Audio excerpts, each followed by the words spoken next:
Last year, it was Billy Thompson's place. That's okay. No one really likes him anyway.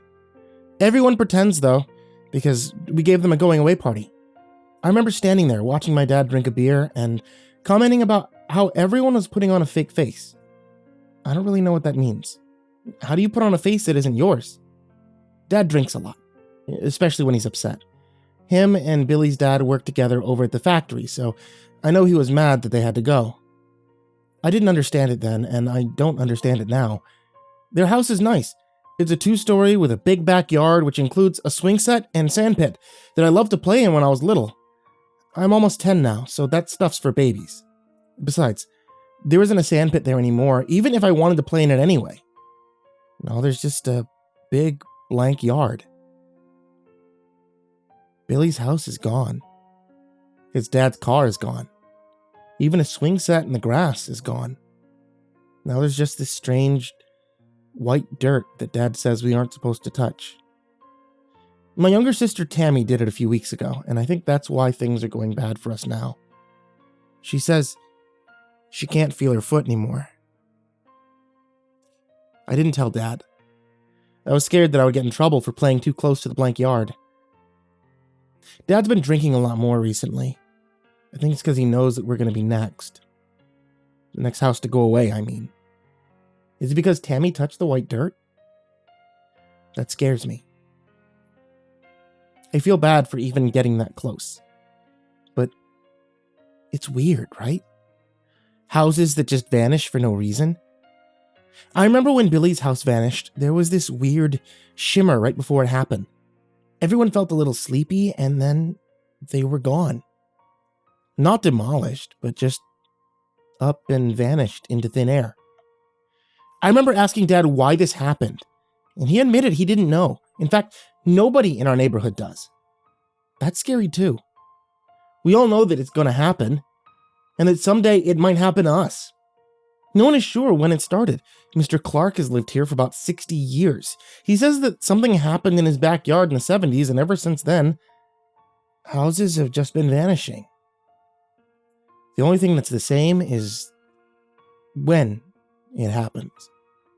We know that at least a year has to pass by before another house is taken. Leap years don't seem to throw this off either, oddly enough. I think it's like a ghost or something. Like a big, house-swallowing monster. That makes me think of the old cartoon movie, Monster House. I needed to watch that again. Maybe if I watch it, I won't be so scared about the fact that our house is next. I'm sure our house is next because my good friend Sam told me the other day that it started to shimmer. For some reason, we can't see the shimmer, but everyone else in the neighborhood can. So we know it won't be long. Dad's tried to be strong and not be scared. I can tell he's starting to crack under the pressure. I've really wanted to ask what happens after the house vanishes, but I get the feeling he doesn't know. I asked Mr. Clark about it the other day because the house next to him was also blank spaced, and he admitted that he thinks the houses are still there. We must not be able to see them, is what I think. I mean, it's been obvious that no one can build on the white dirt, so it just makes more and more empty space. House values are going down all around. Nobody wants to live here anymore, he told me. So why don't we just leave the neighborhood, I asked. Can't. I know you are young and you don't understand how things work, but banks and corporations own these houses. Only thing that keeps them here is mortgage payments. Otherwise, we'd be homeless, boy, he told me. I thought about it for a second. Maybe being homeless is better than being vanished, I asked. But he didn't feel like talking about it anymore. Tammy was feeling sick that night. She has a hard time with her foot, too, because of the white dirt. Dad's growing suspicious. I'm really scared he's going to find out. I think tomorrow's the day we're going to be gone. The house will disappear, and we will too, I think. Where are we going to go? Will we just be invisible and no one can see us? I wish I knew why Dad moved us here to begin with, or why we can't move. There's a lot that I don't understand. I thought as I grew older, I would, but it's just made me worry. I don't like being 10.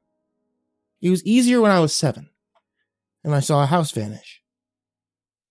Everyone in the neighborhood just acted like it was normal, so it didn't really scare me. I didn't notice Dad drink back then, but I'm sure he did. Maybe I was just more innocent. Is that why vanishing is taking us away? Because I don't like that it's taking my friends and neighbors one by one. Miss Yoki lived down the street, and she says the neighborhood is cursed. Something about old sins being rectified because of the vanishing. So does that mean that Dad did something bad and that's why we're gonna disappear? I don't like being so scared about something I don't understand and can't stop, I told her.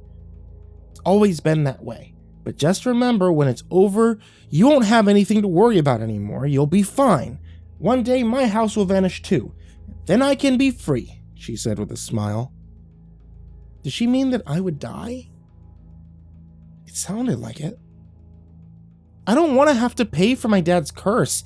It makes me angry. I want to leave.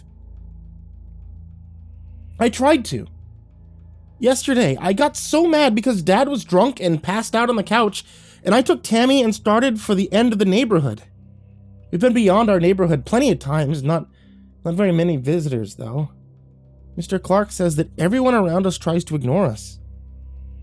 They don't want the emptiness to spread, he explained. I wish I knew what that means, but I do know that once I pass Sorrel Street, that I don't see any more blank houses.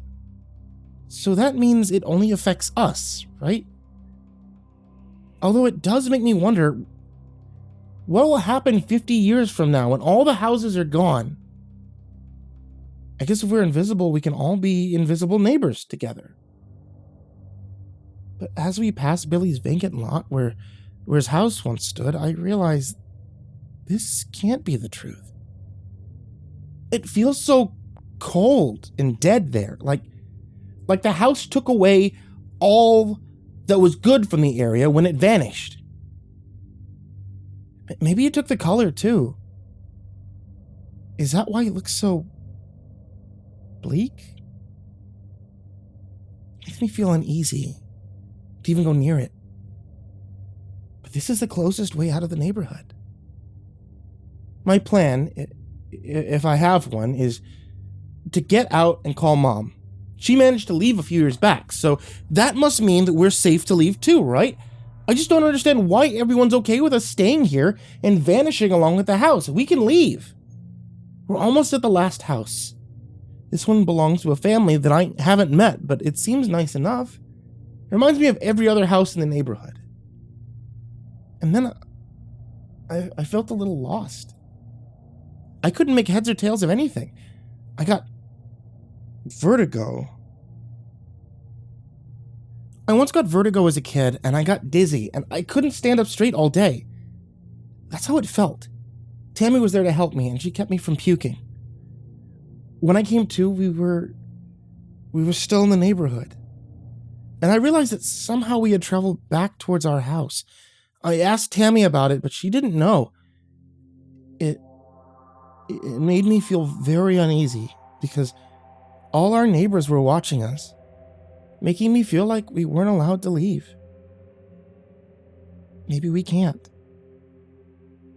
They've been standing out now for a few hours, a few of them setting up lawn chairs to watch the vanishing. They look so ordinary. Dad used the word complacent. Like they didn't care we're about to be swallowed up by whatever this is. Maybe they don't care. I want to ask them why, but Dad says not to bother them. We're going to have a family dinner tonight and then say our goodbyes. Somehow he's sobering up. At dinner, Tammy is shaky and starts to cry. Then she admits to Dad about touching the white dirt. He looks angry, but I don't see him offering any words of comfort. It makes me think that Tammy's the reason we're going to vanish. We tampered with something we don't understand. One of the neighbors came by and offered to let us use their phone in case we wanted to call someone. Last year it worked. Maybe you can call Tess, say you're sorry, the man asked. Dad looked angry that the man had talked about my mom, and I thought there was going to be a fight, but instead he just passed the phone to me and told me I could do whatever I wanted. That was about 4 hours ago. Sometime tonight, the house and me and my family inside will be gone. I can't sleep because I'm so terrified of what's going to happen. I can't leave because the neighbors won't let us. I know they seem friendly, but honestly, I think they would stop us too if we wanted to leave.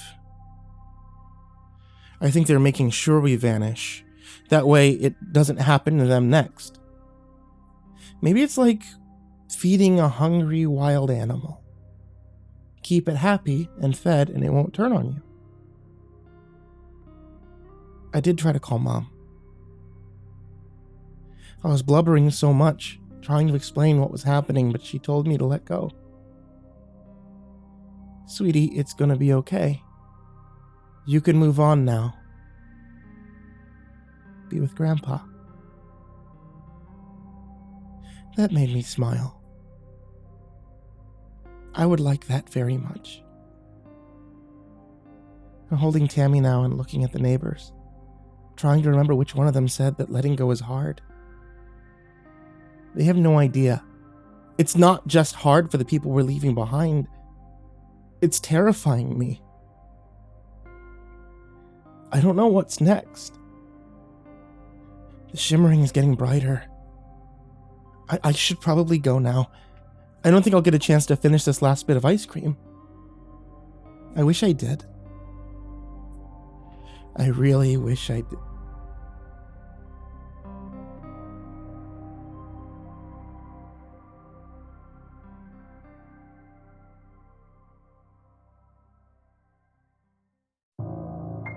Hey there kids, it's me, MrCreepyPasta, and I wanted to tell you thank you so much for watching tonight's video or listening to tonight's episode of the podcast. Hey, it's May, which means me and actually a bunch of Creepypasta narrators, it's our birthday month this month. So you know what would be super, super cool? If you hit that sub button, if you hit that bell, and if you hit that the thumbs up button. Sometimes. It doesn't have to be this month, you know, sometimes it can happen, anytime. But it'd be real cool. It'd be a really great gift. Or you can check out the live stream that happens 24/7, nonstop, all the time. And like always, I want to give a big thank you to all of my supporters on Patreon. You guys, as always, are the real MVPs.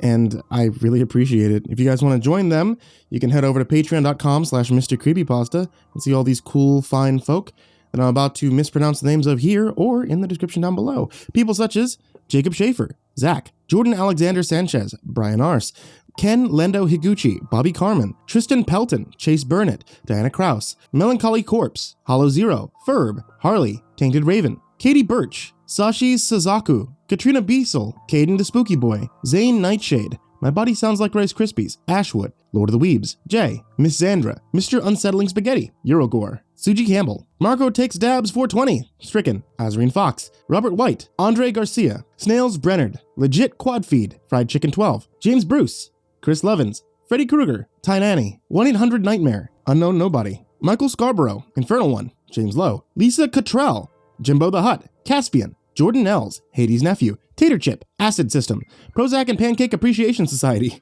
Cryptic Nightmares, Brennan Wright, Someone You Love, Kiri the Sloth, Tommy Green, Liam Newman, Sky Harbor, Caleb Dougal, Nina Smith, Nico Kyle, Rafael Rodriguez, The Ginger Bros, Aaron Stormcrow, Daniel Polson, Trace Miles, and Corey Kenshin. Thank you guys, as always, for supporting the channel. You're all wonderful. I love every single one of you guys. For real. You guys help me out so much, as well as everybody down there in the description below, as well as everybody else who watches and subs and does everything else with this channel. Thank you guys so much. And as always, sweet dreams.